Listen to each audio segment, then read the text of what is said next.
મારું નામ પ્રિયંકા છે। હું જેવી અંદર દાખલ થઈ તો સામેની દિવાલ પર લાગેલી તસવીર જોઈને મારા હોશ ઉડી ગયા। મને લાગ્યું કે જાણે મારે માથે આબ તૂટી પડ્યું છે।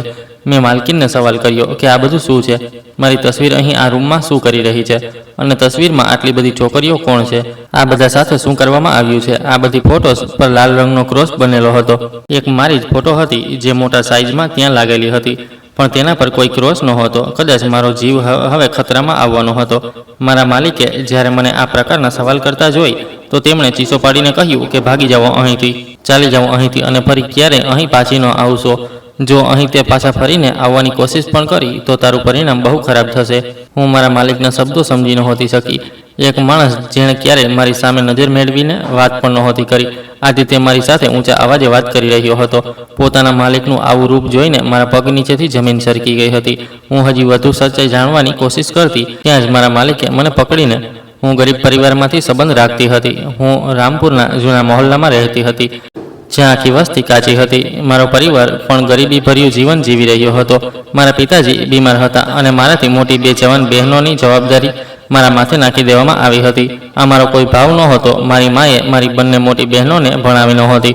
તેમણે તેમને ઘરકામ શીખવ્યું હતું, પણ બદલાતા સમયની સાથે સાથે જ્યારે તેમને શિક્ષણનું મહત્ત્વ સમજાયું તો તેમણે મારું એડમિશન સરકારી સ્કૂલમાં કરાવી દીધું હતું, કેમ કે પ્રાઇવેટ સ્કૂલમાં ભણાવવાની તેમની હેસિયત નહોતી। મારી બંને બહેનો આજે પણ અભણ છે। ગરીબ અને અભણ હોવાને કારણે તેમના સંબંધો નહોતા આવી રહ્યા અને સૌથી મોટી બહેન પ્રિયાની ઉંમર તો 35 વર્ષ થઈ ગઈ હતી। પિતાજી વૃદ્ધ હતા અને એટલા બીમાર થઈ ગયા હતા કે હવે તેમનાથી કોઈ કામ નહોતું થતું। છેલ્લા 3 વર્ષથી તો તે બિલકુલ કોઈ કામ નહોતા કરી રહ્યા। મારી મા જ લોકોના ઘરોમાં જઈને કામ કરતી હતી, જેનાથી અમારા ઘરનો થોડો ઘણો ગુજારો ચાલી રહ્યો હતો। ઇન્ટર સુધી ભણ્યા પછી હું પણ ઘરે બેસી ગઈ હતી। મારી મા કહેતી હતી કે તું ભણેલી છો, કંઈક કામકાજ કર, કોઈ નોકરી શોધી કાઢ જેથી તારા પિતાનો ઈલાજ થઈ શકે અને તારી બહેનોના લગ્ન થઈ શકે। મારી મા બહુ ભોળી હતી। તેમને લાગતું હતું કે માત્ર ઇન્ટર સુધી ભણવાથી મને કોઈ બહુ મોટી કંપનીમાં નોકરી મળી જશે, જેનાથી હું મારા ઘરનો બધો બોજ ઉઠાવી લઈશ, પણ એવું કશું નહોતું। આજના જમાનામાં ડિગ્રી મેળવેલા લોકોને પણ સારી નોકરી નથી મળતી, તો મને શું મળશે? હાલમાં તો જે સ્કૂલમાંથી મેં મારું શિક્ષણ મેળવ્યું હતું, હું ત્યાં જ ટીચરની નોકરી કરી રહી હતી। ત્યાંથી મને જે પૈસા મળતા હતા તેનાથી અમારા ઘરનો ખર્ચ ચાલી રહ્યો હતો।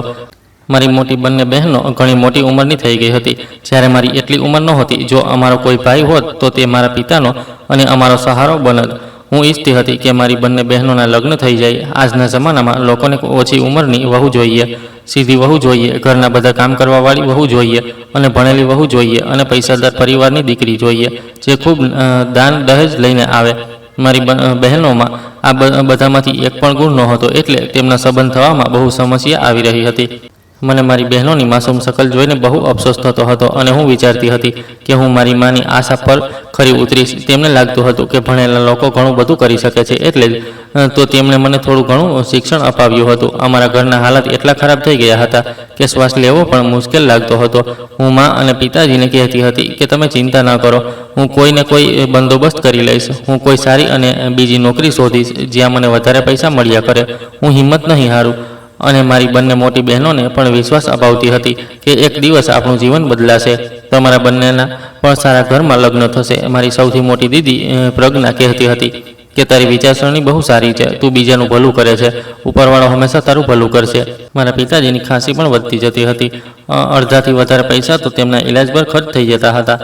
માના તો નજીવા પૈસા આવતા હતા, તેનાથી તો બસ ઘરનો થોડો ઘણો રાશન આવી જતો હતો। પિતાજીનો ચહેરો પીળો પડી ચૂક્યો હતો અને આંખો અંદર ઘસી ગઈ હતી।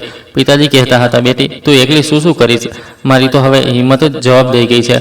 તું આખો દિવસ બાળકોને ભણાવે છે, સ્કૂલમાંથી આવ્યા પછી ટ્યુશન આપે છે, પણ તોય ઘરના ખર્ચા પૂરા નથી થતા। મને તમારી 3 બહેનોની બહુ ફિકર થાય છે। મારી 3 દીકરીઓ જવાન બેઠી છે અને હું પથારીમાં પડ્યો છું। મને ખુદ પર અફસોસ થાય છે। પિતાજીએ નિરાશાથી મારી તરફ જોયું। તેમની આંખોમાં લાચારી સ્પષ્ટ દેખાઈ રહી હતી। તેમણે ખાંસતા ખાંસતા ઉપર કપડું રાખી લીધું હતું। મેં કહ્યું, પિતાજી તમે ચિંતા ન કરો, હું કાલથી જ કોઈ બીજી અને સારી સ્કૂલમાં નોકરી જોઈશ જ્યાં મને વધારે પૈસા મળ્યા કરે। ઉપરવાળો કોઈને કોઈ રસ્તો કાઢી દેશે, તમે બસ દવા સમયસર ખાવો। મેં મજબૂત અંદાજમાં કહ્યું અને તેમના માથા પાસે પડેલી ખાલી દવાના શીશીને મુઠ્ઠીમાં દબાવી દીધી. અંદરથી હું પોતે ખૂબ ડરેલી હતી અને મને મારા ભવિષ્યનો કોઈ રસ્તો દેખાતો નહોતો. મારી બંને બહેનોથી પણ કંઈ આવડતું નહોતું અને તે બંને એટલી સીધી હતી કે તે ઘરની બહાર નીકળીને કોઈ પણ કામ કરવાનો કાબિલ નહોતી. કોઈ પણ તેમને આસાનીથી બેવકૂફ બનાવી શકતું હતું. મને બહુ મુશ્કેલીઓનો સામનો કર્યા પછી સ્કૂલમાં નોકરી મળી હતી. મારો આખો દિવસ બાળકોને ભણાવવામાં પસાર થતો હતો. મેં અલગથી કેટલાક ઘરોમાં ટ્યુશન પણ લગાવેલા હતા જે મારા ઘરથી બહુ દૂર પડતા હતા, પણ તોય હું મોટા ભાગે ચાલીને જઈને ભાડાના પૈસા બચાવી લેતી હતી. આખો દિવસ મહેનત કર્યા પછી દર મહિને મને જે પૈસા મળતા હતા તે પૈસા હું મારી માના હાથ પર લાવીને મૂકી દેતી હતી. આજે પણ હું એક નાના બાળકના ઘરે મારા ઘરથી ઘણું દૂર ટ્યુશન ભણાવવા માટે ગઈ હતી, પણ હું બહુ પરેશાન હતી. જે બાળકને હું ભણાવતી હતી તેની માએ મને પરેશાન હાલતમાં જોઈ તો કહેવા લાગી કે શું થયું છે મેડમ, આજે બહુ પરેશાન દેખાઈ રહ્યા છો. આમ તો હું તેમને મારી ઘરેલું પરેશાની જણાવવા નહોતી ઈચ્છતી, પણ તેમણે જ્યારે મને મારી પરેશાનીનું કારણ પૂછ્યું તો મેં તેમને જણાવી દીધું કે હું કેટલી વધારે પરેશાન છું, મારા ઘરના હાલત કેવા છે અને મારી બંને બહેનોના લગ્ન નથી થઈ રહ્યા.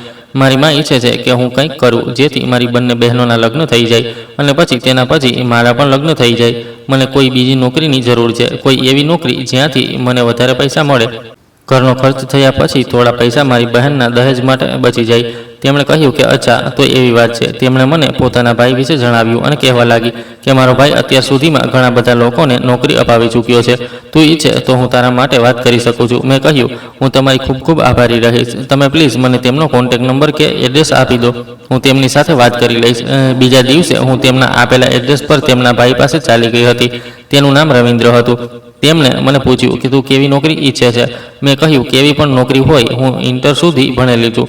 મને કોઈ પણ એવી નોકરી અપાવી દો જે મારા શિક્ષણના હિસાબે પરફેક્ટ બેસે અને જ્યાં મને વધારે પૈસા મળી શકે. હું ઓવરટાઈમ કરવા માટે પણ તૈયાર છું.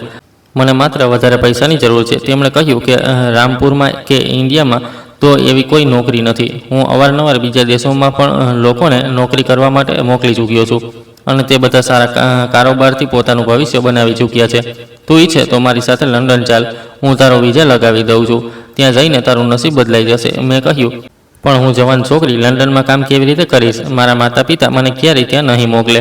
તેમણે કહ્યું તારે તારા માતા પિતાને ત્યાં જવા માટે રાજી કરવા પડશે. તારા જેવી ન જાણે કેટલીય છોકરીઓ બહાર વિદેશમાં ગઈ છે અને પોતાનું ભવિષ્ય સંવારીને પાછી આવી ગઈ છે અને આજે અહીં આવીને એશ કરી રહી છે. જોઈ લે, તારી પાસે બહુ સારો ઓફર છે, તારું નસીબ બદલાઈ શકે છે. મેં કહ્યું એ વાત તમારી સાચી છે, પણ મારી પાસે તો પાસપોર્ટ બનાવડાવવા માટે પણ પૈસા નથી. વિઝાના 1000 રૂપિયા ક્યાંથી લાવીશ? મારો તો રોજનો ગુજારો પણ મુશ્કેલ છે. મેં મારી હકીકત તેમની સામે મૂકી દીધી હતી, કેમ કે મારા હાલાત કોઈનાથી ઢાંક્યા છુપાયેલા નહોતા. તે થોડોક હસ્યો, પછી કહેવા લાગ્યો કે તું ચિંતા ન કર, મારું આ વર્ષોનું કામ છે લોકોને નોકરી લગાવવાનું. હું તારી મુશ્કેલી પડવારમાં આસાન કરી દઈશ. હું તારા વિઝા અને ટિકિટના પૈસા જાતે ભરીશ. તું બસ ત્યાં જઈને પૈસા કમાઈને મારા પૈસા ઉતારી દેજે. મને તારા પર ભરોસો છે, કેમ કે મને મારી બહેને તારા વિશે જણાવ્યું હતું અને મારી બહેનની ખાતર જ હું તારી મદદ કરવા માટે તૈયાર થયો છું. રવિન્દ્રએ ખૂબ હમદર્દીથી મારી સાથે વાત કરી હતી. મને એવું લાગ્યું કે જાણે અંધારામાં રોશનીની મોટી કિરણ મળી ગઈ હોય. મેં તેને એક ફરિશ્તો સમજી લીધો હતો અને કહ્યું કે હું તમારો આ અહેસાન આખી જિંદગી નહીં ભૂલું. રવિન્દ્ર ભૈયા, હું દિવસ રાત એક કરીને તમારા પૈસા ચૂકવી દઈશ. આ મારું તમને વચન છે. મેં લાગણીમાં વહીને કહ્યું હતું, કેમ કે મારી આંખોમાં આશાની ચમક આવી ગઈ હતી. વાત એ નક્કી થઈ હતી કે બહાર ગયા પછી હું કમાઈને તેના પૈસા ઉતારી દઈશ. મેં જ્યારે ઘરે જઈને આ સમાચાર સંભળાવ્યા તો મારા માતા પિતાનો ચહેરો ઉદાસીથી લટકી ગયો હતો. તેમણે કહ્યું, બેટી, તું જવાન છે અને છોકરી છે. જો તું દીકરો હોત તો અમે બે ધડક તને બહાર મોકલી દેત. અમે ગરીબ લોકો છીએ, અમારા માટે ઇજ્જત સૌથી વધારે જરૂરી હોય છે. મેં કહ્યું, માં, તમે મારો વિશ્વાસ કરો, હું તમારો ભરોસો ક્યારેય તૂટવા નહીં દઉં અને તમારી દીકરી જે રીતે જઈ રહી છે એ જ રીતે પાછી પણ આવશે. આપણું જીવન બદલાઈ જશે. રવિન્દ્ર ભૈયા બહુ સારા માણસ છે. તેમણે મને વિશ્વાસ અપાવ્યો છે કે તે મને લંડન જાતે પોતાના સાથે લઈ જશે અને ત્યાં જઈને સારી નોકરી અપાવશે. તેમનું કહેવું છે કે મારું અને મારા પરિવારનું ભવિષ્ય બદલાઈ જશે. પ્લીઝ માં, મને જવા દો. પિતાજી, પ્લીઝ મને જવા દો. મારા માતા પિતાએ મારી વાતનો કોઈ જવાબ ન આપ્યો. મારી બંને બહેનોની આંખોમાં આંસુ હતા. મારી નાની દીદી આસ્થા મારી નજીક આવી અને કહેવા લાગી, પ્રિયંકા, તું બહુ સારી છે. તું અમારા બધા વિશે કેટલું વિચારે છે. હાલમાં મારા ઘરવાળાઓએ મને જવાની પરવાનગી તો આપી દીધી હતી. થોડા જ દિવસોમાં મારા ડોક્યુમેન્ટ તૈયાર થઈ ગયા હતા. મારી માએ રડીને મને આશીર્વાદ આપ્યો હતો. મારી બહેનોએ પણ આંસુઓ સાથે મને વિદાય આપી હતી અને પિતાજીએ વારંવાર એ જ કહ્યું હતું કે પોતાનું ધ્યાન રાખજે. હું એક નવા ભવિષ્યની આશા લઈને જહાજમાં બેસી ગઈ હતી. જેવી લંડન પહોંચી તો હકીકત મારા સપનાઓથી બિલકુલ અલગ હતી. અહીં પણ કામ મળવું બહુ મુશ્કેલ હતું. જે રવિન્દ્ર મને ત્યાં લઈને ગયો હતો તે લંડનની જમીન પર પગ મૂકતા જ સંપૂર્ણ રીતે બદલાઈ ગયો હતો. તેણે મને કહ્યું કે જો છોકરી, મારું કામ હતું તને અહીં સુધી લાવવાનું. હવે મારા 60,000 રૂપિયા જે મેં તારા પર લગાવ્યા છે તે મને દર મહિને હપ્તા પર જોઈએ છે. તારો પાસપોર્ટ મારા હવાલે કર. મેં કહ્યું, આ તમે શું કરી રહ્યા છો? તમે તો કહ્યું હતું કે જ્યાં સુધી તમે મારા માટે અહીં સારી નોકરી લગાવશો. તેણે કહ્યું કે બકવાસ ન કર, તારો પાસપોર્ટ કાઢ. જે રવિન્દ્રનો વ્યવહાર મારી સાથે બહુ સારો અને નરમ હતો હવે અચાનકથી બેરહેમ થઈ ગયો હતો. તે મને ચેતવણી આપી રહ્યો હતો કે મારા પૈસા જરૂર આપી દેજે, નહીં તો હું તને અહીંથી જવા નહીં દઉં. તેણે પાસપોર્ટ લેવા માટે હાથ આગળ વધાર્યો હતો. મારી આંખોમાં આંસુ આવી ગયા હતા. મેં કહ્યું, રવિન્દ્ર ભૈયા, મેં તો હજી કામ કરવું પણ શરૂ નથી કર્યું. મને થોડો ટાઈમ તો આપજો જેથી હું નોકરી શોધી શકું. અને પાસપોર્ટ તો મારી ઓળખ છે. હું મારા કપાળ પરથી પરેશાનીથી મારો પરસેવો સાફ કરી રહી હતી. મને બહુ ડર લાગી રહ્યો હતો. આ અજાણ્યો દેશ હતો. હું ક્યારેય બીજા શહેર સુધી પણ નહોતી ગઈ, પણ અહીં 7 સમુદ્ર દૂર આ અજાણ્યા દેશમાં આવીને મારી સાથે આટલો મોટો દગો થઈ જવો મારું દિલ દુખાવી રહ્યો હતો. પણ હજી પણ મેં હિંમત નહોતી હારી. મેં તસલ્લીથી કામ લીધું હતું. મેં મારું બેગ છાતી સરસું લગાવી લીધું હતું. તેણે કહ્યું કે તારી પાસે ટાઈમ માત્ર વિઝા સુધીનો હતો. હવે તું જાણ અને તારું કામ. મને આવતા મહિનાની 1લી તારીખે મારા પૈસા જોઈએ, નહીં તો હું તારો પાસપોર્ટ કેન્સલ કરાવીને તને જેલ મોકલી દઈશ અને પાસપોર્ટ મારી પાસે જામીન તરીકે રહેશે. આ સાંભળીને હું ખરાબ રીતે ડરી ગઈ હતી. તેણે જબરજસ્તી મારો પાસપોર્ટ મારા હાથમાંથી ઝૂંટવી લીધો હતો અને મને રસ્તાની બાજુમાં એકલી છોડીને પોતે ટેક્સીમાં બેસીને નીકળી ગયો. હવે મને અહેસાસ થઈ રહ્યો હતો કે મારે આ માણસ પર ભરોસો કરવો જ નહોતો જોઈતો. હું એક અજાણ્યા દેશમાં બિલકુલ એકલી ઊભી હતી. મારી પાસે ગણીને થોડાક જ પૈસા હતા. બીજી બાજુ જ્યારથી હું લંડન આવી હતી ઘરવાળાઓ પાસે પણ કોઈ ખર્ચ નહોતો. પહેલાં તો હું મારા ઘરે નોકરી કરીને પૈસા આપતી હતી. જેમ તેમ અમારા ઘરનો ચૂલો ચાલી જતો હતો. પણ હવે મારા માથે આટલું મોટું દેવું આવી ગયું હતું અને ઉપરથી જે માણસ મારો મદદગાર હોવાનો ઢોંગ કરીને મને અહીં લાવ્યો હતો તેના દેવાની કિસ્તો પણ મારા માથે તલવારની જેમ લટકી રહી હતી. હું દરરોજ ચાલીને કામ શોધતી હતી અને તડકામાં રસ્તાઓની ધૂળ ફંફોડતી હતી. ઘણા દિવસ તો ભૂખ્યા રહીને જ પસાર થઈ રહ્યા હતા. મને બહુ ડર લાગી રહ્યો હતો અને મારા ઘરવાળાઓની ફિકર થઈ રહી હતી. બહુ કામ શોધ્યા પછી આખરે મને એક શોપિંગ મોલમાં ક્લીનરની નોકરી મળી ગઈ હતી. હું ભણેલી હતી અને થોડી ઘણી ઇંગ્લિશ તો જાણતી જ હતી. મેં મોલની અંદર જઈને પૂછ્યું હતું કે ત્યાં કોઈ નોકરી ખાલી છે. તો મોલના મેનેજરે મને પૂછ્યું કે તને સાફ સફાઈ કરતા આવડે છે? પહેલાં તો તેણે મને માથાથી પગ સુધી શંકાભરી નજરોથી જોતા પૂછ્યું હતું. મેં કહ્યું કે યસ સર, હું દરેક કામ જાણું છું. તમે મને જે કામ આપશો હું તેને ઈમાનદારી અને મહેનત સાથે કરીશ. તમે પ્લીઝ મને કોઈ પણ કામ આપી દો. બસ મને અહીં નોકરીની જરૂર છે. હું ભૂખી તરસી છું. મેં તેને વિનંતીભરી નજરોથી જોયો, કેમ કે મારા પગમાં હવે વધુ ચાલવાની હિંમત નહોતી અને પછી અજાણ્યા દેશમાં મારા માથે છત પણ નહોતી. મેં કાઉન્ટરનો સહારો લીધો. તેણે કહ્યું કે ઠીક છે, કાલ સવારે 6 વાગ્યે આવી જજે. કાલ સવારે મોલની બધી સફાઈ કરી દેજે. અહીં બીજા પણ સફાઈ કર્મચારી છે. બાકીનું કામ તે તને સમજાવી દેશે. અહીં કોઈ પણ પ્રકારની સુસ્તી નહીં ચાલે. સવારે સમયસર આવીશ. બધું કામ ઈમાનદારી સાથે કરીશ તો જ મહિનાનો પગાર મળ્યા કરશે. મેં કહ્યું કે નહીં સર, હું સવારે સમયસર આવી જઈશ. બલકે મારી પાસે તો રહેવાનું કોઈ ઠેકાણું જ નથી. હું અહીં બહાર રાત ગુજારી દઈશ. તેને લાગ્યું કે હું આ બધું નોકરી મેળવવાને કારણે કરી રહી છું. તેણે એક રજિસ્ટરમાં મારું નામ લખી દીધું હતું અને મને નોકરી મળી ગઈ હતી. મેં સંતોષનો ઊંડો શ્વાસ લીધો. તે રાતે હું મોલની બહાર જ મારું બેગ લઈને બેસી ગઈ હતી, કેમ કે મારી પાસે કોઈ ઠેકાણું નહોતું. હું ક્યાં જાત અને મારે સવારે વહેલા આ મોલમાં નોકરી માટે પણ આવવાનું હતું. આખી રાત એમ જ જાગતા જાગતા આમ તેમ જોવામાં પસાર થઈ ગઈ હતી. સવારે જેવો દિવસ ઉગ્યો અને મોલનો દરવાજો ખુલ્યો તો હું ઝડપથી અંદર ચાલી ગઈ અને મારું કામ શરૂ કરી દીધું. આ બધું જોઈને મેનેજર ખુશ થયો હતો. આ મોલ વધારે મોટો તો નહોતો, પણ અહીં કામ બહુ હતું. હું અહીં દિલ લગાવીને અને બહુ મહેનતથી કામ કરી રહી હતી. અહીં બીજા પણ લોકો હતા જે સાફ સફાઈ કરતા હતા. નોકરી તો મને મળી ગઈ હતી. હવે સવાલ હતો કે હું ક્યાં રહીશ.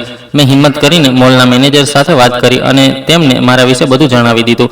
તેમણે મારી વાત ધ્યાનથી સાંભળી અને કહ્યું કે ઠીક છે, તારા માટે અલગથી રહેવાનો તો કોઈ બંદોબસ્ત ન કરી શકાય, પણ જો તું ઈચ્છે તો આખી રાત મોલની અંદર જ રહી શકે છે. એવા ઘણા બધા વર્કર છે જે રાત્રે અહીં જ સૂઈ જાય છે. તું પણ અહીં જ સૂઈ જજે. મારા દિલને સંતોષ મળી ગયો હતો કે હવે મારે રાત સડક પર નહીં ગુજારવી પડે. અહીં કામ કરવાવાળી બીજી 2-3 છોકરીઓ પણ હતી જે મારી સાથે કામ કરતી હતી. તેમની સાથે કામ કરીને મને સારું લાગતું હતું. મારી માને લાગતું હતું કે ભણ્યા પછી મને સારી નોકરી મળશે, પણ અહીં વિદેશમાં સાફ સફાઈની નોકરી પણ મારા માટે કોઈ સારી નોકરીથી ઓછી નહોતી. સમય પસાર થતો ગયો અને 2 મહિના થઈ ગયા હતા.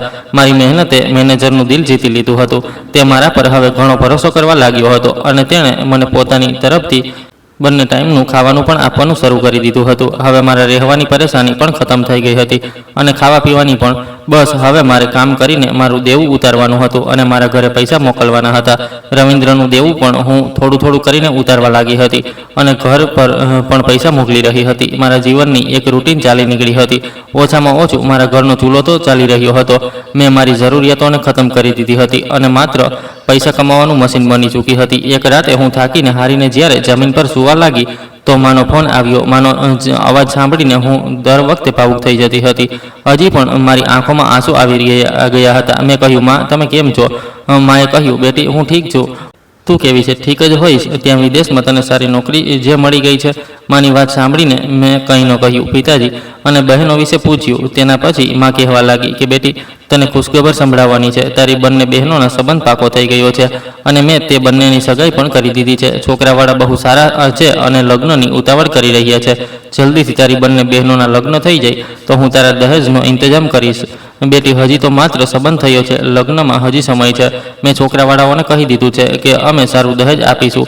માના અવાજમાં ખુશી હતી, પણ તેમની વાત સાંભળીને મારા પગ નીચેથી જમીન સરકી ગઈ હતી અને મારું દિલ ઝડપથી ધબકવા લાગ્યું હતું. મેં કહ્યું, માં તમને આટલી પણ શું ઉતાવળ હતી? હજી તો મને અહીં આવ્યાને માત્ર 2 મહિના જ થયા છે. હજી તો મારે રવિન્દ્રનું દેવું પણ ઉતારવાનું છે. હું આટલો બોજ કેવી રીતે ઉઠાવીશ? મારી પાસે તો 1 રૂપિયો પણ નથી. મેં દિવાલ સાથે ટેકો લગાવતા લાચારીથી કહ્યું હતું અને મારો ગળો સુકાઈ રહ્યો હતો. મેં મુઠ્ઠીઓને જોરથી બંધ કરી લીધી હતી. માં કહેવા લાગી, બેટી, મેં અહીં તારા વિશે જણાવી દીધું હતું કે અમારી દીકરી લંડનમાં નોકરી કરવા માટે ગઈ છે. તો અહીં આસપાસના લોકોને લાગ્યું કે તું સારું કામ કમાવા લાગી હોઈશ, એટલે તારી બહેનોના સંબંધો આવવા લાગ્યા. મેં સંબંધો સ્વીકારી લીધા, પણ છોકરાવાળા લગ્ન કરવા માટે બહુ જોર આપી રહ્યા છે. જો અમે લગ્ન જલ્દી ન કર્યા તો સંબંધ તૂટી જશે. તું જાણે છે કે કેટલી મુશ્કેલીથી તારી બહેનોના સંબંધ નક્કી થયો છે. તું કંઈક પૈસાનો બંદોબસ્ત કર. દહેજ પણ બનાવવું છે. ઓછામાં ઓછા 3 થી 4 લાખનો ઇંતજામ કરી દે. માનો અવાજ હવે રડવા જેવો થઈ ગયો હતો અને તેમની મજબૂરી મારાથી સહન નહોતી થઈ રહી. તેમની હેલિકીઓ મારા દિલ પર ખંજરની જેમ ચાલી રહી હતી. મારો તો હજી સુધી મારો પોતાનો ખર્ચો પૂરો નહોતો થયો.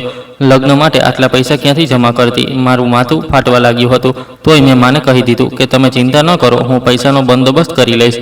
તમે બસ લગ્નની તૈયારી કરો, ઉપરવાળો બધું ઠીક કરી દેશે. મેં માના કહેવા પર તેમને ખોટી તસલ્લી તો આપી દીધી હતી, પણ મારા સીના પર હાથ રાખી લીધો હતો. ઉંમરથી વધારે મારા પર જવાબદારી પડી ગઈ હતી. આજે મને અહેસાસ થઈ રહ્યો હતો કે જો મારા કોઈ ભાઈ હોત કે મારા પિતા સાજા હોત તો કદાચ મારા પર આટલી જવાબદારી ન હોત. તે રાતે હું એક પળ માટે પણ નહોતી સૂઈ શકી. મેં બહુ મુશ્કેલીથી સહન કર્યું હતું. એક દિવસ પણ મેં મારા ઘરવાળાઓને નહોતું જણાવ્યું કે મારી સાથે અહીં શું થઈ રહ્યું છે, હું અહીં શું કામ કરી રહી છું, કેમ કે તે પહેલાંથી જ બહુ પરેશાન હતા. બીજા દિવસે મોલમાં રોજની જેમ ભીડ હતી. મારા માથામાં દુખાવો થઈ રહ્યો હતો, પણ હું તોય કામ કરતી રહી. મારા હાથમાં મોપ હતો. આમ તો મોલમાં ઘણા બધા લોકો શોપિંગ કરવા માટે આવતા હતા, પણ એક માણસ એવો હતો જેની નજર સતત મારા પર હતી અને તે મને સફાઈ કરતા વારંવાર જોઈ રહ્યો હતો. મેં તેને નજરઅંદાજ કર્યો અને મારા કામમાં લાગી રહી. પણ પછી થોડીવાર પછી તે ધીમે ધીમે ચાલતો મારી નજીક આવ્યો અને કહેવા લાગ્યો કે હાય, આર યુ ઇન્ડિયન ગર્લ? હું પણ ઇન્ડિયન જ છું. મેં ખચકાતા કહ્યું કે જી, તારા જેવી હિન્દુસ્તાની અને સુંદર છોકરી અહીં આ કામ કરી રહી છે. મને અફસોસ થઈ રહ્યો છે. તેણે પોતાના ખિસ્સામાંથી થોડા પૈસા કાઢીને મારી તરફ વધાર્યા અને કહેવા લાગ્યો કે આ મારી તરફથી તારા માટે છે, માત્ર હમદર્દી તરીકે રાખી લે. મેં કહ્યું કે નહીં સર, હું અહીં નોકરી કરું છું. મને જેટલા પૈસા મળે છે હું તેમાં ખુશ રહું છું. મને તમારી હમદર્દીની જરૂર નથી. તેણે કહ્યું કે હું એક હિન્દુસ્તાની છું અને તું પણ હિન્દુસ્તાની છે. માત્ર હિન્દુસ્તાની હોવાનો નાતે તને આ પૈસા મદદ તરીકે આપી રહ્યો છું, બાકી મારો કોઈ ખોટો ઇન્ટેન્શન નથી. મેં ફરીથી ઇનકાર કર્યો તો તે કહેવા લાગ્યો કે મારી ખુશી માટે જ રાખી લે. હું ફરીથી અહીં નહીં આવું અને તારા મેનેજરથી ફરિયાદ કરીશ. તેના કહેવા પર મેં મજબૂરીથી તે પૈસા મારી પાસે રાખી લીધા હતા અને તેના પછી તે ત્યાંથી ચાલ્યો ગયો હતો. તે દિવસે એક અજીબ વળાંક આવી ગયો હતો. બીજા દિવસે જ્યારે સવારમાં મોલનો ગેટ ખુલ્યો અને હું દરવાજા સાફ કરવા માટે બહાર આવી તો મેં જોયું કે રસ્તા પર અચાનક એક કાળા રંગની મોંઘી ગાડી આવીને ઊભી રહી, જેના કાચ નીચે થયા તો એ જ માણસ ગાડીમાં હાજર હતો. તું એ જ છે ને જેની સાથે કાલે મારી વાત આ મોલની અંદર થઈ હતી? હું અહીં નથી આવ્યો, અહીંથી પસાર થઈ રહ્યો હતો તો તું મને દેખાઈ ગઈ. વિચાર્યું તારી સાથે વાત કરતો જાઉં. મારી વાત સાંભળ, અહીં આવ. હું તેની ગાડી પાસે ગઈ. તેણે પોતાની ગાડીનું એન્જિન બંધ કરી દીધું હતું. મેં કહ્યું કે જી સર, તમને કોઈ કામ છે શું? તેણે માથું હામાં હલાવ્યું અને સાવધાન અંદાજમાં ગાડીમાંથી બહાર નીકળીને ઊભો થઈ ગયો. મારા દિમાગમાં ખતરાની ઘંટી વાગી. તેણે મને કહ્યું કે હું તને મારા ઘરે નોકરી આપવા માંગુ છું. જે કામ તું અહીં કરે છે એ જ કામ મારા ઘરે કરવું. સાફ સફાઈ કરવી. તને ખાવાનું બનાવતા આવડે છે? મેં કહ્યું કે જી આવડે છે. તેણે કહ્યું તો ઠીક છે, કિચન પણ તારે જ સંભાળવાનું છે. આમ તો મારા ઘરમાં ઘણા બધા નોકર છે, પણ તું હિન્દુસ્તાની છે એટલે મને સારું નથી લાગી રહ્યું કે તું આ મોલમાં પરેશાન થઈ રહી છે. હું તને આ મોલથી પણ સારી સેલરી આપીશ. હું ખામોશી સાથે તેને જોતી રહી ગઈ. તેની વાત હજમ કરવી મારા માટે મુશ્કેલ હતી. હું પછી કોઈ જવાબ આપ્યા વિના ત્યાંથી ઝડપથી અંદર ચાલી ગઈ. મેં ન તો તેને હામાં જવાબ આપ્યો હતો અને ન તો નામાં. તે મને અવાજ આપી રહ્યો હતો પણ મેં તેને નજરઅંદાજ કરી દીધો, કેમ કે હું નહોતી ઈચ્છતી કે જે કાયમી નોકરી મને મળેલી છે તે પણ મારા હાથમાંથી ચાલી જાય. મને ડર હતો કે ખબર નહીં આ માણસ મારી પાસે કેવું કામ કરાવવા માંગે છે, અને એકલા માણસના ઘરનું કામ કરવું મને થોડું અજીબ અને ખતરનાક મહેસૂસ થઈ રહ્યું હતું. લંડન જેવા દેશમાં એક ગરીબ અને પરદેશી જવાન છોકરીનું કોઈ પણ મુસીબતમાં ફસાઈ જવું બહુ આસાન હતું. તે દિવસે મેં તેને કોઈ જવાબ નહોતો આપ્યો, પણ પછી દરરોજ એવું જ થતું હતું કે તે ક્યારેક મોલની અંદર આવી જતો તો ક્યારેક મોલની બહાર મને ટકરાઈ જતો હતો અને વારંવાર એક જ વાત કહેતો હતો કે જો પ્રિયંકા, જો તું મારી પાસે કામ કરીશ, મારા ઘરનું ખાવાનું બનાવીશ, સાફ સફાઈ કરીશ તો હું તને 2 વર્ષનો એડવાન્સ ડબલ પગાર આપીશ અને રહેવા માટે પણ તને ફ્રીમાં ક્વાર્ટર આપવામાં આવશે. મારા ઘરમાં તું જ નહીં, બાકી ઘણી એવી હિન્દુસ્તાની છોકરીઓ નોકરી પર લાગેલી છે. ઘણા દિવસ એમ જ પસાર થઈ ગયા હતા, પણ એક દિવસ તેણે મને એક એવી ઓફર આપી જેણે મારા દિમાગની દરેક નસને હલાવીને રાખી દીધી હતી. તેણે નોટોની એક ગड्डी મારી તરફ કરી. મેં કહ્યું, મને તમારી નોકરી નથી જોઈતી સર, હું મારી આ નોકરીમાં જ બહુ ખુશ છું, પ્લીઝ મને તંગ ન કરો. મેં સખત અને સ્પષ્ટ અંદાજમાં તેને જવાબ આપ્યો હતો અને મારી નજરો ચોરી લીધી હતી. મેં તેના હાથમાં હાજર પૈસા તરફ જોવાનું ટાળ્યું. તેણે કહ્યું કે હું તને તંગ નથી કરી રહ્યો, હું તારી મજબૂરી સમજું છું. 2 વર્ષની ડબલ સેલરીથી તારા ઘરની બધી સમસ્યા હલ થઈ જશે. તું તારી બહેનોના લગ્ન કરી શકે છે, તું તારા પિતાનો ઈલાજ કરી શકે છે. તેની વાતો મને અજીબ લાગી હતી. તે મારા વિશે કેવી રીતે જાણતો હતો? હું વિચારવા લાગી હતી કે ક્યાંક મારી સાથે કંઈક ખોટું તો ન થઈ જાય. હું ગરીબ જવાન છોકરી હતી અને પૈસાનો લોભ માણસને આંધળો કરી દે છે, પણ તે મારી નબળાઈ પર વાર કરી રહ્યો હતો. મેં કહ્યું, તમને મારામાં એવી પણ શું ખાસ વાત દેખાઈ કે તમે મને આટલી મોટી ઓફર આપી છે? અને મારી ઘરેલું પરેશાનીઓ વિશે તમે કેવી રીતે જાણો છો? મારા અવાજમાં શંકા અને ગુસ્સો સ્પષ્ટ દેખાઈ રહ્યો હતો. તેણે કહ્યું કે માત્ર એક હિન્દુસ્તાની હોવાને નાતે હું તારી મદદ કરી શકું છું. તને નથી ખબર કે અહીં લંડનમાં ભોળી છોકરીઓનું આ રીતે કોઈ ઓળખ વિના રહેવું સુરક્ષિત નથી. હું પોતે ઇન્ડિયાથી છું એટલે બધું બહુ સારી રીતે જાણું છું. મને તારી શરાફત પસંદ આવી અને બીજી કોઈ વાત નથી. મેં અહીંના મેનેજર અને સ્ટાફના લોકો પાસેથી તારા વિશે સાંભળ્યું છે. એ જ લોકો પાસેથી મેં તારી બધી માહિતી કાઢી છે. હું આજે છેલ્લી વાર તારી પાસે આવ્યો છું, ફરી ક્યારેય નહીં આવું. અને આ વિચારી લેજે કે તારી પાસે આ છેલ્લો મોકો છે. આટલું કહીને તે કાચ ચડાવીને ત્યાંથી ચાલ્યો ગયો હતો અને હું રસ્તા પર ઊભી રહી ગઈ હતી. હું વિચારમાં ખોવાઈ ગઈ હતી. રાત્રે હું અહીં આ બંધ મોલની ઠંડી જમીન પર સૂતેલી હતી, જ્યાં ચારે તરફ અંધારું અંધારું હતું. ન હું કોઈને મળી શકતી હતી. હું મારા જીવનના સૌથી મોટા નિર્ણય વચ્ચે ઝૂલી રહી હતી. એક તરફ તે અજાણ્યો હિન્દુસ્તાની માણસ હતો અને તેની ઓફર હતી, અને બીજી તરફ મારા પરિવારની ઇજ્જત, બહેનોના લગ્નનો બોજ હતો. મેં પડખું બદલ્યું અને મારો મોબાઈલ ઉઠાવી લીધો, જેના સ્ક્રીન પર મારો નંબર ઝગમગી રહ્યો હતો. મેં ઊંડો શ્વાસ લીધો અને કોલ ઉઠાવી લીધો. બેટી, તે કંઈક વિચાર્યું? છોકરાવાળા તેમની તારીખ જણાવીને ચાલ્યા ગયા છે. જો કાલ સુધીમાં અમે તેમને ફાઇનલ તારીખ ન આપી તો તે સંબંધ તોડી દેશે. મારા અવાજમાં એક અજીબ ધ્રુજારી અને ડર હતો, જેણે મારા દિલને ખરાબ રીતે ચીરી નાખ્યું હતું. તે ફોન પર ધ્રુસકે રડવા લાગી. મેં કહ્યું, માં, તમને કહ્યું હતું ને કે હું પૈસાનો બંદોબસ્ત કરી રહી છું. તમે તેમને કોલ કરીને ડેટ પાકી આપી દો. મારા અવાજમાં એક ખોટી મજબૂતી હતી જે હું મને બતાવવા માંગતી હતી. ક્યાંથી આવશે આટલા પૈસા બેટી તારી પાસે? તારા પિતાની હાલત પણ દિવસે ને દિવસે ખરાબ થઈ રહી છે. દવાઓનો ખર્ચ અલગ છે. હું તો બિલકુલ તૂટી ચૂકી છું. માએ હેડકી લેતા પોતાની લાચારી વ્યક્ત કરી. મેં કહ્યું, માં, મેં એક જગ્યાએ વાત કરી છે. મને કાલથી જ એડવાન્સ મળી જશે. તમે બિલકુલ ચિંતા ન કરો. હું કાલ સાંજ સુધીમાં તમને પૈસા મોકલી દઈશ. મેં માને વિશ્વાસ અપાવ્યો અને કોલ કાપી નાખ્યો. મારું દિલ ઝડપથી ધબકી રહ્યું હતું. મેં પૈસાના લોભ અને મારી મજબૂરીના હાથે હથિયાર નાખી દીધા હતા. મારે આ માણસની ઓફર કબૂલ કરવી હતી. બીજા દિવસે મોલમાં કામ કરતી વખતે મારું ધ્યાન સતત ભટકી રહ્યું હતું. હું વારંવાર મોલની બહાર જઈને તે માણસને શોધી રહી હતી. થોડી જ વારમાં તે પોતાની કાળી ગાડી લઈને ત્યાંથી પસાર થઈ રહ્યો હતો. મેં તેને રોકી લીધો. તેણે ગાડીના કાચ નીચે કર્યા. તો મેં કહ્યું, હું તમારી ઓફર સ્વીકારવા માટે તૈયાર છું. મને તમારી બધી શરતો મંજૂર છે. મેં વાતને વાળ્યા વિના સીધી વાત કરી. તેણે કહ્યું કે મને ખબર હતી કે તું માની જઈશ. તું એક સમજદાર છોકરી છે અને અક્કલમંદ માણસ ક્યારેય આટલો સારો મોકો હાથમાંથી જવા નથી દેતા. ગાડીમાં બેઠેલા માણસના ચહેરા પર જીતભરી મુસ્કાન આવી ગઈ હતી. તેને પાછળનો દરવાજો ખોલીને ઇશારો કર્યો કે આમાં બેસી જા. તેના અવાજમાં એક અજીબ શાંતિ હતી. મેં કહ્યું, પહેલાં મને જણાવો કે મારે શું કરવું પડશે? મારી સેલરીની શું રીત હશે? કેમ કે મારું દિલ હજી પણ આદેશોનો શિકાર હતું અને હું કોઈ પણ ખતરાથી બચવા માંગતી હતી. તેણે કહ્યું, ત્યારે ડરવાની જરૂર નથી. આ લે તારી 2 વર્ષની એડવાન્સ ડબલ સેલરી અને કાલ સવારે તારો સામાન લઈને આ એડ્રેસ પર આવી જજે. તેણે એક ભારે કવર મારી તરફ વધાર્યું અને સાથે જ એક કાર્ડ પણ આપ્યું જેના પર એક એડ્રેસ લખેલો હતો. મેં ધ્રુજતા હાથે તે કવર લઈ લીધું હતું. આટલા પાઉન્ડ મેં મારી આખી જિંદગીમાં એક સાથે નહોતા જોયા. મેં કહ્યું, હું કાલ સવારે 6 વાગ્યા સુધીમાં તમારા ઘરે પહોંચી જઈશ. સર, મેં આ પૈસા મારી પાસે રાખી લીધા હતા. મારી આંખોમાં અજીબ ચમક હતી. આ પૈસાએ મારા બધા ડર ખતમ કરી દીધા હતા. તે રાતે મેં મની એક્સચેન્જ કર્યું અને બધી રકમ ઇન્ડિયામાં મારી માના એકાઉન્ટમાં ટ્રાન્સફર કરી દીધી હતી. પૈસા મોકલતા જ મને લાગ્યું કે જાણે મારા ખભા પરથી બહુ મોટો પહાડ હટી ગયો છે. મેં માને ફોન કરીને ખુશખબર સંભળાવી તો તે ખુશથી રડવા લાગી અને મને ઢગલો આશીર્વાદ આપવા લાગી. બીજી સવારે મેં મારો સામાન લીધો અને મેનેજર પાસે પહોંચી ગઈ. સર, હું આજથી અહીં કામ નથી કરી શકતી. પ્લીઝ મારો હિસાબ કરી દો. હું આ નોકરી છોડી રહી છું. મેં મેનેજરના ટેબલ સામે ઊભા રહીને સ્પષ્ટ અંદાજમાં કહ્યું. તેમણે કહ્યું, પ્રિયા, તને શું થઈ ગયું છે? તને તો અહીં દરેક સુવિધા આપવામાં આવી રહી હતી. તો પછી તું અચાનક નોકરી કેવી રીતે છોડી શકે છે? અહીંથી તને હવે 1 રૂપિયો પણ નહીં મળે. નીકળી જા. તેનો ચહેરો લાલ થઈ ગયો હતો. તેણે ટેબલ પર જોરથી હાથ માર્યો. મેં કહ્યું, તમે મારા પાછલા પૈસા તમારી પાસે જ રાખી લો. મને તેની જરૂર નથી. હું જઈ રહી છું.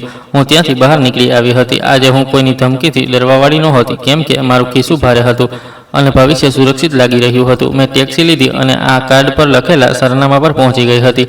તે લંડનના શાંતિપૂર્ણ વિસ્તારનો એક શાનદાર વિલા હતો. મેં ખચકાતા દરવાજાની ઘંટી વગાડી. થોડીવાર પછી એક નોકરે દરવાજો ખોલ્યો અને મને અંદર લઈ ગયો. આ રહ્યો તારો ક્વાર્ટર. આજથી તું અહીં જ રહીશ. અહીં તારે માત્ર રાતનું ભોજન બનાવવાનું છે, એ પણ ઇન્ડિયન ફૂડ. બાકી તું આઝાદ છે. તે માણસે વિલાની પાછળ શાનદાર ક્વાર્ટરનો દરવાજો ખોલતા મને કહ્યું. મેં કહ્યું કે ઠીક છે સર, હું સમજી ગઈ. હું સાંજે કિચનમાં પહોંચી જઈશ અને તમને ફરિયાદનો કોઈ મોકો નહીં આપું. મેં ક્વાર્ટરની સફાઈ કરી. અહીં હું ફ્રીમાં રહી શકતી હતી. સાંજના સમયે હું વિલાના કિચનમાં દાખલ થઈ. આટલું મોટું કિચન જોઈને હું આશ્ચર્યચકિત થઈ ગઈ હતી. મને સમજ જ નહોતી આવી રહી કે કઈ વસ્તુ ક્યાં રાખી છે. મેં જલ્દીથી બધો સામાન કાઢ્યો અને ખાવાનું બનાવવાનું શરૂ કરી દીધું. ખાવાનું ડાઇનિંગ ટેબલ પર લગાવ્યા પછી હું મારા ક્વાર્ટરમાં પાછી આવી ગઈ હતી. મને સખત રીતે કહેવામાં આવ્યું હતું કે મને સરના રૂમમાં જવાની પરવાનગી નથી અને ન તો હું કારણ વગર વિલાની અંદર ફરી શકું છું. બીજા સવારે હું પાણી પીવા માટે ક્વાર્ટરથી બહાર નીકળી તો મારી નજર લાઉન્જની બારી પર પડી. તે માણસ ઇન્ડિયન કલ્ચર મુજબ પ્રેયર કરી રહ્યો હતો. મને અહીં આવીને ખબર પડી હતી કે તેનું નામ આકાશ મલ્હોત્રા છે. તે ખબર નહીં કેમ ખરાબ રીતે રડી રહ્યો હતો. તેની હેડકીઓ મને બહાર સુધી સંભળાઈ રહી હતી. હું ત્યાં જ ઊભી રહી અને વિચારવા લાગી કે આ માણસ કેટલો સંસ્કારી છે. મેં તેમનામાં એક વસ્તુ નોટિસ કરી હતી. તે એ કે તે હંમેશા મારી સાથે નરમાઈ અને ઇજ્જતથી વાત કરતો હતો. તેણે ક્યારેય મને નજર ભરીને જોઈ પણ નહોતી. મને બહુ હેરાની થઈ હતી કે આટલા મોટા ઘરમાં એકલો રહેવાવાળો માણસ આટલો વધારે સંસ્કારી હોઈ શકે છે. મેં ખામોશીથી પાણી પીધું અને પાછી મારા રૂમમાં આવી ગઈ. સવારે 8 વાગ્યે હું કિચનમાં ગઈ જેથી સર માટે નાસ્તો તૈયાર કરી શકું. પણ ત્યાં તો નોકરાણી નાસ્તો બનાવી રહી હતી. તેમણે સાચું કહ્યું હતું. તેમણે પોતાના ઘરમાં બધા ઇન્ડિયન લોકોને જ નોકરી આપી હતી. મેં કહ્યું, પણ સર માટે નાસ્તો તો મારે બનાવવાનો હતો. તું કેમ બનાવી રહી છે? તે નોકરાણી આ પહેલાં કંઈ કહે પાછળથી સર આવીને બોલ્યા જે દરવાજા પર ઊભા હતા. પ્રિયંકા, તું રાતનું ભોજન બનાવીને ઘણી થાકી ગઈ હોઈશ. એટલે સવારના નાસ્તા અને બપોરના ભોજન માટે મેં આને રાખી છે. તું માત્ર રાતનું જ ભોજન બનાવીશ. આકાશ સરના અવાજમાં એક અજીબ પોતાપણું હતું. મેં કહ્યું, પણ સર, તમે મને ભારે પગાર પર રાખી છે. જો બધું કામ આ લોકો કરશે તો પછી હું શું કરીશ? મેં મૂંઝવણ અને શરમનો શિકાર થતાં કહ્યું હતું કે મને મફતની રોટલી તોડવી બિલકુલ પસંદ નથી અને તેમનો વ્યવહાર મારી સમજની બહાર હતો. તેમણે કહ્યું કે મેં તને અહીં રાતના ભોજન માટે રાખી છે. તે રાતે જે ખાવાનું બનાવ્યું હતું તે બહુ જ સ્વાદિષ્ટ હતું. મને તે પસંદ આવ્યું. બસ તું તારું કામ કર, બાકી કોઈની સાથે દલીલ ન કર. તેમણે સખત રીતે વાત પૂરી કરી અને કિચનમાંથી પાછા ચાલ્યા ગયા હતા. હું તેમને જતા જોતી રહી. દિવસો પસાર થતા રહ્યા. મારું જીવન એક શાંતિપૂર્ણ રૂટીનમાં ઢળી ચૂક્યું હતું.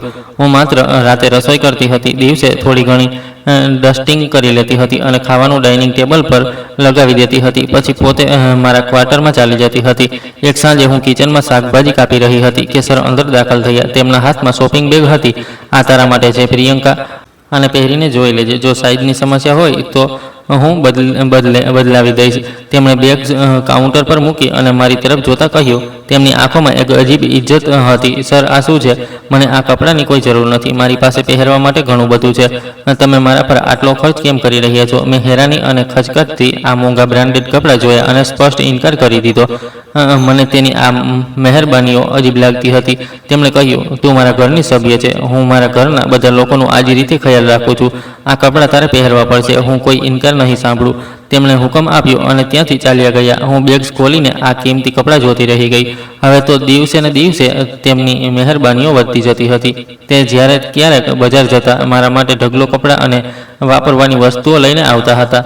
ઘરનું કોઈ કામ મને નહોતા કરવા દેતા, બલકે બાકી નોકરોથી કામ કરાવતા હતા. જો હું ક્યારેક તેમની સામે ઘરની ડસ્ટિંગ કરવા લાગતી હતી તો તે મારા હાથમાંથી ઝાડુ છીનવી લેતા અને કહેતા કે તું આટલું વધારે કામ કરવા માટે અહીં નથી આવી. તું બસ આરામથી બેસ અને સાંજની મેન્યુ વિશે વિચાર. હું શર્મિંદા થઈને મારા ક્વાર્ટરમાં આવી જતી હતી. હું ખુશ હતી કે જીવન સારી રીતે ચાલવા લાગ્યું હતું, પણ તેમની મહેરબાનીઓ, તેમનું મીઠાશ અને તેમનું આ રીતે દરેક સમયે મારી ફિકર કરવું, આ બધું મને સારું લાગવા લાગ્યું હતું. શરૂઆતમાં જે મને તેનાથી ડર લાગતો હતો તે હવે સંપૂર્ણ રીતે ખતમ થઈ ચૂક્યો હતો. તે એક શરીફ અને ઇજ્જતદાર માણસ હતો જેનું જીવન માત્ર સંસ્કારો અને ઉપરવાળાની લીલામાં પસાર થઈ રહ્યું હતું. એક બપોરે લાઉન્જમાં દરવાજા પર ઊભા રહીને મેં ઇજ્જતથી પૂછ્યું કે સર, આજે સાંજના ભોજનમાં તમે શું ખાવાનું પસંદ કરશો? મેં વિચાર્યું આજે તમારા માટે ઇન્ડિયન ફૂડમાં કંઈક ઇન્ટરેસ્ટિંગ બનાવી લઉં. તે સોફા પર બેઠેલા લેપટોપ પર પોતાનું કંઈક કામ કરી રહ્યા હતા. તેમણે કહ્યું કે જે તારું દિલ કરે તે બનાવી લે પ્રિયંકા. તારા હાથનું બનાવેલું દરેક ખાવાનું મને પસંદ આવે છે. તું બહુ જ મહેનત કરે છે. તેમણે લેપટોપમાંથી નજર હટાવ્યા વિના જવાબ આપ્યો હતો અને તેના અંદાજની નરમાઈએ મારા દિલમાં એક અજીબ હલચલ મચાવી દીધી હતી. મેં કહ્યું કે તમે મારા પર બહુ મહેરબાન છો સર. મેં ક્યારેય વિચાર્યું પણ નહોતું કે આ અજાણ્યા દેશમાં મને કોઈ એવું ઘર, એવી શાંતિ મળશે. મેં તેમને થેન્ક યુ કહ્યું. મારો અવાજ થોડોક ભારે થઈ ગયો હતો. તેમણે કહ્યું કે માણસે હંમેશા સારાની આશા રાખવી જોઈએ પ્રિયંકા. તું એક સાચી અને સમજદાર માણસ છો અને તું આ જ વર્તનની હકદાર છો. જો તારું કામ કર. તેણે હસતા હસતા કહ્યું. હું કિચનમાં આવી ગઈ હતી, પણ મારું દિમાગ સતત તેના વિશે જ વિચારી રહ્યું હતું. મને એવું મહેસૂસ થવા લાગ્યું હતું કે જાણે મને તેનાથી મોહબ્બત થઈ ચૂકી છે. તે માત્ર 30 વર્ષની ઉંમરનો જ તો હતો અને હું 21 વર્ષની હતી. હું અવારનવાર રાતે મારા ક્વાર્ટરની બારીમાંથી તેના રૂમની રોશનીને જોતી રહેતી હતી. તે અડધી રાત સુધી જાગતો રહેતો હતો અને હાથ જોડીને ઉપરવાળાની પ્રાર્થના કરવામાં વ્યસ્ત રહેતો હતો. હું તેની નજીક જવા માંગતી હતી અને તેના વિશે બધું જાણવા માંગતી હતી, પણ મારી ક્યારેય એટલી હિંમત જ નહોતી થતી કે તેના રૂમમાં જાઉં કે તેના નિયમોને તોડું. તે દુનિયાની બિલકુલ અલગ હતો અને તેને ઉપરવાળાની નજીક રહેવું બહુ પસંદ હતું. તે ઘરમાં નોકરો સાથે વધારે વાત નહોતો કરતો, સિવાય મારી સાથે. ભલે દરેકની સાથે હમદર્દી વર્તતો હતો. પ્રિયંકા, જરા બહાર આવ. આ સામાન તો અંદર રાખ. મેં કિચન માટે રાશન મંગાવ્યું છે. એક દિવસ તે ગેટ પર ઊભો રહીને મને અવાજ આપી રહ્યો હતો. ડિલિવરીવાળો સામાન મૂકી ચૂક્યો હતો. જી સર, હું હમણાં આવું છું. તેણે હલકો સામાન મને આપ્યો અને ભારે સામાન પોતે લઈને અંદર આવવા લાગ્યો. કદાચ તેને મારી થોડી પણ તકલીફ સહન નહોતી થતી. મારી નજરો વારંવાર તેની તરફ ઉઠી રહી હતી. આ વિલાની ખામોશી, તેનું મારા પર મહેરબાન થવું, તેના સંસ્કાર, મારી વધતી જતી દિલચસ્પી, બધું મળીને એક અજીબ જાદુ બની રહ્યા હતા. વિલામાં મારા જીવન ખુશીભર્યા રૂટીન મુજબ ચાલી રહ્યું હતું. હું રોજ મારા ભાગનું કામ પૂરી ઈમાનદારીથી કરતી હતી. મારા દિલમાં આકાશ સર માટે ઇજ્જત અને મોહબ્બતના જજ્બા ઊંડા થતા જઈ રહ્યા હતા. તે મારા દરેક કામની તારીફ કરતા હતા અને મને ક્યારેય તેમણે નોકર હોવાનો અહેસાસ નહોતો થવા દીધો. તેમનો વ્યવહાર એટલો વધારે શરીફથી ભરેલો હતો કે હું અવારનવાર હેરાનીમાં ડૂબી જતી હતી. તેમણે કહ્યું, પ્રિયંકા, કિચનમાં રાશન ઓછું થાય તો તું નોકરને જણાવી દેજે, તે લઈ આવશે.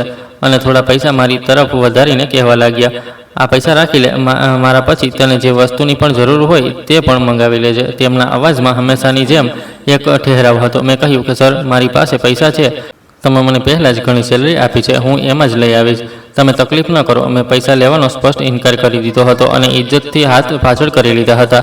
મને તેમના પૈસા પર હાથ સાફ કરવો બિલકુલ પસંદ નહોતો. તેમણે કહ્યું કે તને જે કહેવામાં આવ્યું છે તે કર. પ્રિયંકા, તારી સેલરી તારા ઘરવાળાઓ માટે છે, ઘરનો ખર્ચ હું પોતે ઉઠાવીશ, દલીલ ન કર.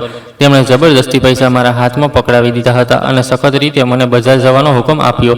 તેમના હુકમભર્યા અંદાજ સામે મારી એક ન ચાલી અને હું બજાર મારી પસંદનો સામાન લેવા માટે ચાલી ગઈ હતી. હું જેવી સાંજનું ભોજન બનાવવા માટે કિચનમાં આવી તો તે પણ ત્યાં આવી ગયા હતા. તે હંમેશાની જેમ પોતાના શરાબભર્યા અંદાજમાં હતા.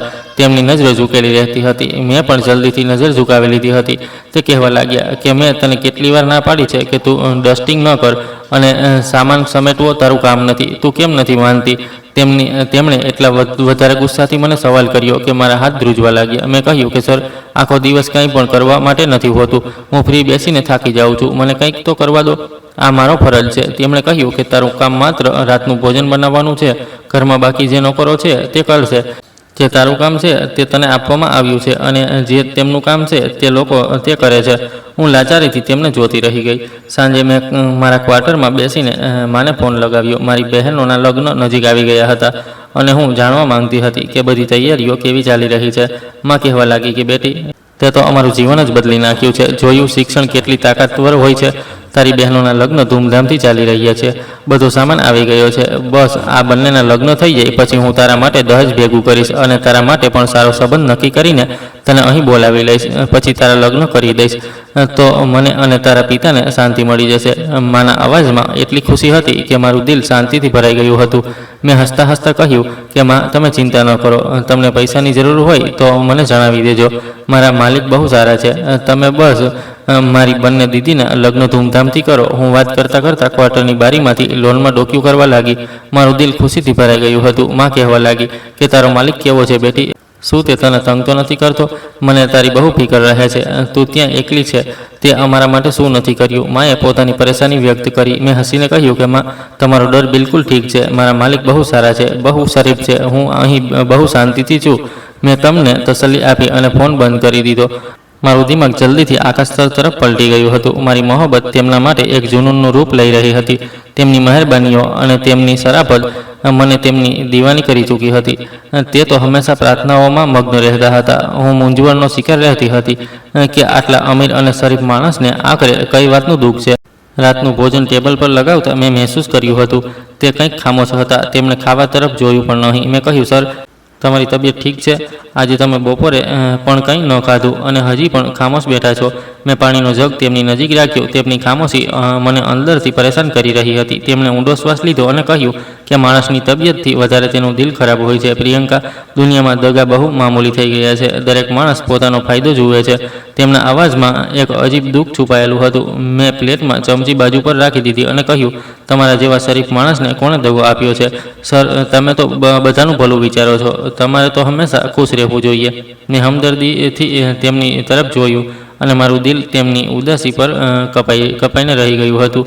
હું તેમનું દુઃખ વહેંચવા માંગતી હતી કે કહેવા લાગ્યા કે ક્યારેક આપણે પોતાને જ દગો આપીએ છીએ. આપણે બીજાની અચ્છાઈ જોઈને પોતાની બુરાઈઓ ભૂલી જઈએ છીએ અને આ જ સૌથી મોટી સજા છે. તેમની વાતો બહુ ગહન અને ગૂંચવાયેલી હતી, જેનો મતલબ મારી સમજમાં નહોતો આવ્યો. તે સતત જમીન તરફ જોઈ રહ્યા હતા. મેં કહ્યું કે તમે પરેશાન ન થાઓ સર, ઉપરવાળો બધું ઠીક કરી દેશે. હું તમારા માટે સારી સ્વીટ ડીશ બનાવીને લાવું છું, તમારો મૂડ તરત ઠીક થઈ જશે. મેં માહોલને હલકો કરવાની કોશિશ કરી હતી અને કિચન તરફ પલટી ગઈ. હું તેમને કોઈ પણ કિંમતે ઉદાસ નહોતી જોઈ શકતી. તેમણે કહ્યું કે તું બહુ જ સારી માણસ છો પ્રિયંકા, તારી આ જ અચ્છાઈ અને માસૂમિયત તને દરેક મુસીબતથી બચાવશે, તું બહુ સાચી છે. તેમણે મારા પાછળથી અવાજ આપ્યો હતો અને હું હસતા હસતા કિચનમાં દાખલ થઈ ગઈ હતી. તેમના શબ્દો મારા દિલમાં એક અજીબ હરકત પેદા કરી રહ્યા હતા. દિવસ આ જ રીતે પસાર થતા રહ્યા અને મારું દિલ તેમના માટે બેચેન રહેવા લાગ્યું. હું ઈચ્છતી હતી કે તે મારી સાથે તેમના દિલની વાત કહે અને તેમનું દુઃખ મારી સાથે શેર કરે. હું તેમના દરેક કામ પર નજર રાખવા લાગી હતી. તે સંપૂર્ણ રીતે દુનિયાથી કપાયેલા હતા. વિલાની અંદર ન કોઈ મહેમાન આવતો હતો અને ન તો ક્યારેય બહાર ફરવા જતા હતા. બસ પોતાની ઓફિસ જતા અને ઓફિસનો ટાઈમ ઓફ થતાં જ ઘરે પાછા આવી જતા હતા. એક દિવસ મેં તેમના માટે ગિફ્ટ લેવાનું વિચાર્યું અને હું તેમને જણાવ્યા વિના માર્કેટમાંથી તેમના માટે ગિફ્ટ લેવા ચાલી ગઈ હતી. હું તેમના માટે એક સુંદર અને કિંમતી વોચ લઈને આવી હતી, જે બહુ સુંદર હતી. મેં તે બોક્સ તેમની તરફ વધારતા કહ્યું કે આ તમારા માટે છે સર, તમે મારા પર કેટલા અહેસાન કરો છો. આ મારી તરફથી તમારા માટે એક નાનો ગિફ્ટ છે, આને સ્વીકાર કરી લો. મારી નજર શરમથી ઝૂકી ગઈ હતી. મારું દિલ જોર જોરથી ધબકી રહ્યું હતું. તેમણે કહ્યું કે તને આ વસ્તુઓ પર પૈસા બરબાદ કરવાની શું જરૂર હતી? તારા પૈસા તારી બહેનોના લગ્ન માટે છે. તું કેમ ફિઝૂલ ખર્ચી કરી રહી છો? તેમણે બોક્સ હાથમાં લીધું અને નારાજગીથી મને ટોકી દીધી. તેમની આંખોમાં નારાજગીની સાથે સાથે હલકી હેરાની પણ હતી. મેં કહ્યું, પૈસા બરબાદ નથી થયા સર. જ્યારે તમે આને પહેરશો તો મને બહુ સારું લાગશે. પ્લીઝ સર, તમે આને રાખી લો. મેં તેમને આગ્રહ કર્યો અને તેમના ચહેરા તરફ જોવાની કોશિશ કરી. મારી નજરો તેમની આંખો પર જામી હતી. તેમણે કહ્યું કે ઠીક છે, હું આને રાખી લઉં છું, થેન્ક યુ. પણ ફરી ક્યારેય તું તારી કમાણી તારી પાસે જ રાખજે, મારા પર ખર્ચ કરવાની જરૂર નથી. તેમણે નરમાઈથી કહ્યું અને બોક્સને પોતાના સીના સરસું લગાવી લીધું. તેમના આ રિએક્શનથી મને અંદર સુધી શરમ આવી ગઈ હતી. તેના પછી મેં મહેસૂસ કર્યું કે તે મારાથી થોડા વધુ નરમ થઈ ગયા હતા. તે મારી ફેમિલી વિશે પૂછતા રહેતા હતા. મારા પિતાની બીમારી અને મારી બહેનોના લગ્નના મામલે તે પૂરા ધ્યાનથી મારી વાતો સાંભળતા હતા. હું કોઈ પણ ખચકાટ વિના તેમને બધું જણાવી દેતી હતી. તેમને મારા પર આંધળો ભરોસો થઈ રહી ચૂક્યો હતો. તે મારા માલિક ઓછા અને મારા હમદર્દ વધારે બની ચૂક્યા હતા. મારી મોહબ્બત હવે એક ખામોશ રિએક્શનમાં બદલાઈ ચૂકી હતી. હું તેમના અહેસાનો નીચે દબાઈ ચૂકી હતી. જો તે મને જીવ આપવાનું કહેતા તો હું પણ એ હસીને આપવા માટે તૈયાર હતી. એક સાંજે હું કિચનનું કામ ખતમ કરીને મારા ક્વાર્ટર તરફ જઈ રહી હતી કે તેમણે મને લાઉન્જમાં રોકી લીધી અને કહેવા લાગ્યા કે પ્રિયંકા, મેં તારી માના એકાઉન્ટમાં કંઈક પૈસા ટ્રાન્સફર કરી દીધા છે, જેથી તારી બહેનોના લગ્નમાં કોઈ કમી ન રહી જાય. તેમણે એક સ્લીપ મારી તરફ વધારી અને શાંતિભર્યા અંદાજમાં મને ખબર આપી હતી. હું પથ્થર બનીને ઊભી રહી ગઈ હતી અને કહેવા લાગી, આ તમે શું કર્યું છે સર? તમે મને પહેલાં જ 2 વર્ષની એડવાન્સ સેલરી આપી છે. હું આ અહેસાન કેવી રીતે ઉતારીશ? હું ગરીબ પરિવારમાંથી છું. મેં સ્લીપને હાથ લગાવ્યા વિના ગભરાટ સાથે કહ્યું હતું. મારી આંખોમાં આંસુ આવી ગયા હતા. તેમણે કહ્યું કે તને આ અહેસાન ઉતારવાની જરૂર નથી. તું મારા ઘરનો હિસ્સો છે અને તારી પરેશાની મારી પરેશાની છે. તું બસ ખુશ રહે. આટલું કહીને તે પોતાના રૂમ તરફ પલટી ગયા હતા અને હું તેમને જોતી રહી. મારા હોઠોમાંથી તેમના માટે દુઆઓ નીકળવા લાગી હતી. તે રાતે મને મોડે સુધી ઊંઘ નહોતી આવી. મારું દિલ અજીબ બેકરારીની શિકાર હતું.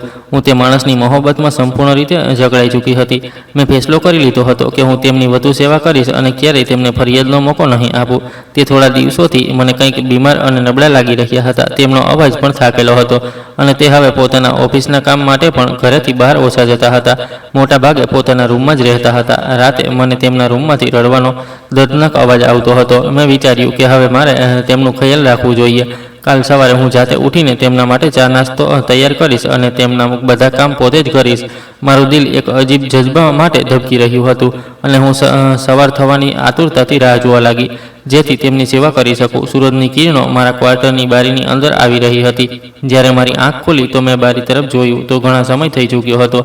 આ એક મામૂલી વાત હતી, કેમ કે સર સવારે જલ્દી ઉઠી જતા હતા અને સવારે આરતી કરતા અને તેમનો અવાજ મને મારા રૂમ સુધી આવતો હતો.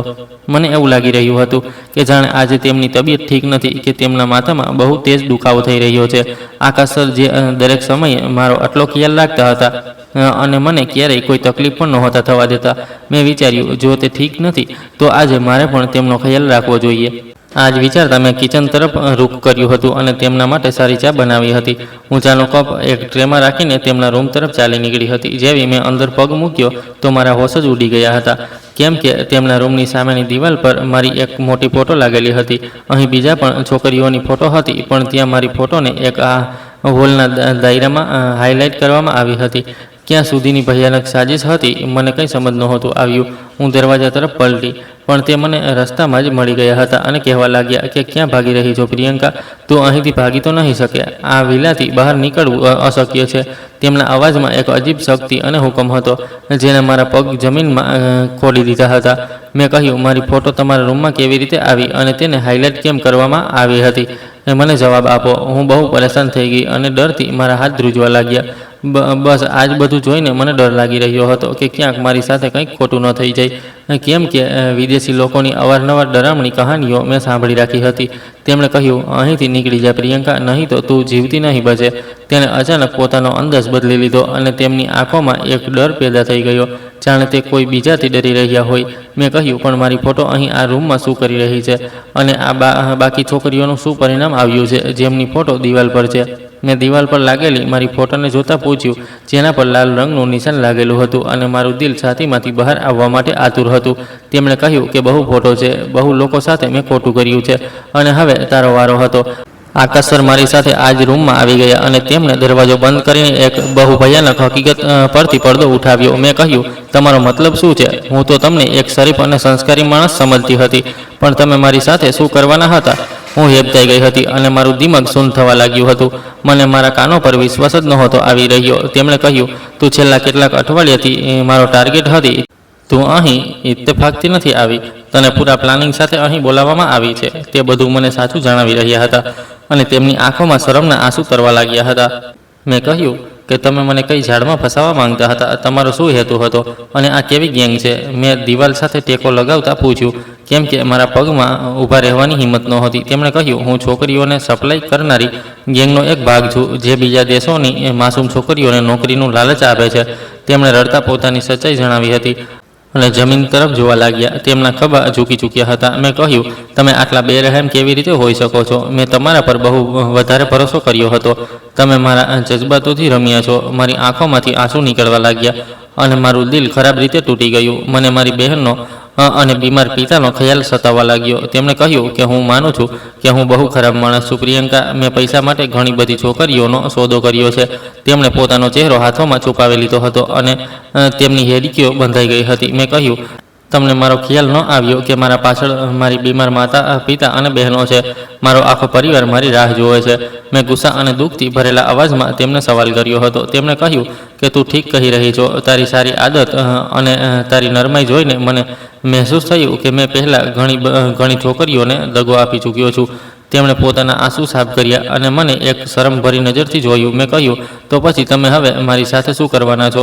શું મને પણ તમે મારી નાખશો કે આગળ વેચી દેશો? મેં મારા જીવનની ફિકર કરતાં તેમણે પૂછ્યું હતું. મારું આખું શરીર થરથર ધ્રુજી રહ્યું હતું. તેમણે કહ્યું, તારી ઇન્સાનિયત, તારું ભોળપણ અને તારી પવિત્રતા જોઈને હું બહુ ઇમ્પ્રેસ થઈ ગયો છું.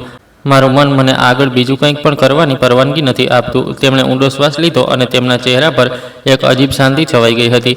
તો શું તમે મને જવા દેશો? શું મને આ કેદમાંથી આઝાદી મળી જશે? મેં આશાભરી નજરોથી તેમને જોયા હતા. જો કે મને હજી પણ તેમના પર સંપૂર્ણ રીતે ભરોસો નહોતો થઈ રહ્યો. તેમણે કહ્યું, હવે હું તને ક્યારેય પણ તે ગેંગના હવાલે નહીં કરું, જેનાથી હું પૈસા લઈને ભોળી છોકરીઓને તેમના હવાલે કરતો હતો. પ્લીઝ મને માફ કરી દે.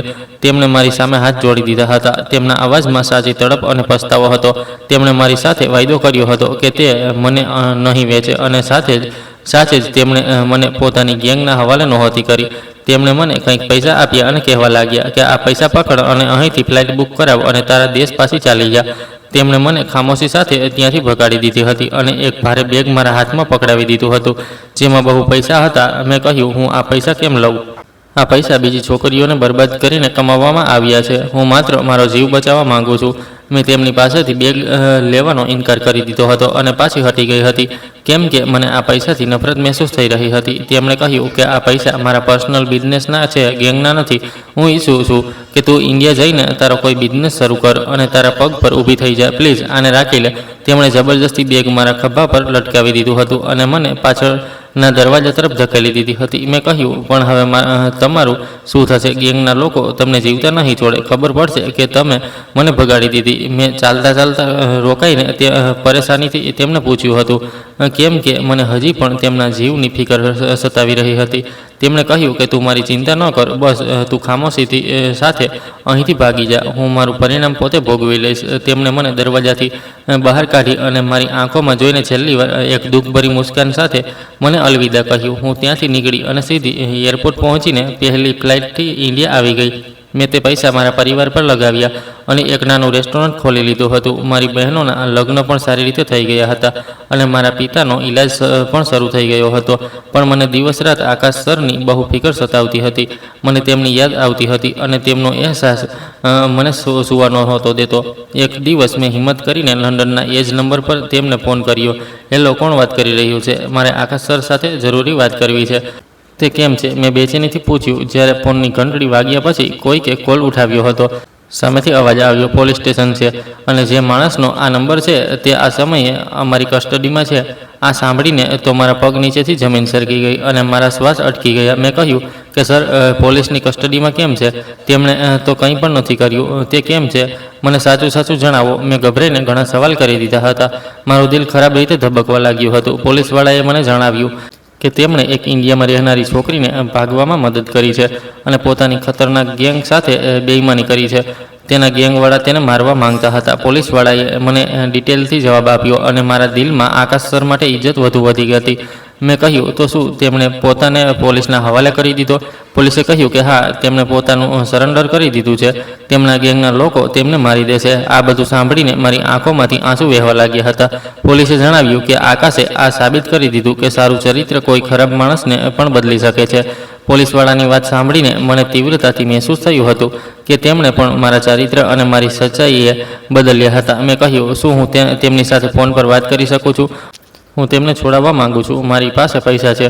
મેં તડપીને કહ્યું અને મારા દિલમાં થયું કે હું આજે જ ઉડીને લંડન પહોંચી જાઉં અને તેમના બધા અહેસાનોનો બદલો ચૂકવું. પ્લીઝ. ઇન્સ્પેક્ટરે કહ્યું કે તેમણે સખત રીતે ના પાડી દીધી છે અને કહ્યું છે કે તું ક્યારેય પણ અહીં ન આવજે અને જો તું અહીં આવી તો તારા જીવનને ફરીથી ખતરો થઈ શકે છે. ગેંગના લોકો હજી સંપૂર્ણ રીતે પકડાયા નથી. અમે લોકો તેમને પકડી રહ્યા છીએ અને જલ્દી જ આખી ગેંગ જેલની પાછળ હશે. પોલીસવાળાએ મને સરનો છેલ્લો મેસેજ પહોંચાડી દીધો હતો, જેણે મારા પગ ત્યાં જ રોકી દીધા હતા. હું અહીં આરામથી કેવી રીતે જીવતી રહું જ્યારે તે મારી વજહથી જેલની કાલકોઠરીમાં છે? મેં લાચારીથી રડતા રડતા મારી જાતને કહ્યું હતું. મારું દિલ ફાટવું લાગ્યું હતું. આકાશ સરે કહ્યું હતું કે તારે અહીં આવવાની બિલકુલ જરૂર નથી. મેં જે કર્યું મને તેની સજા મળવા દો. હું મારા ગુનાઓની માફી માંગી રહ્યો છું. પોલીસવાળાએ ફોન કાપતા પહેલાં છેલ્લી વાત જણાવી અને લાઈન કપાઈ ગઈ હતી.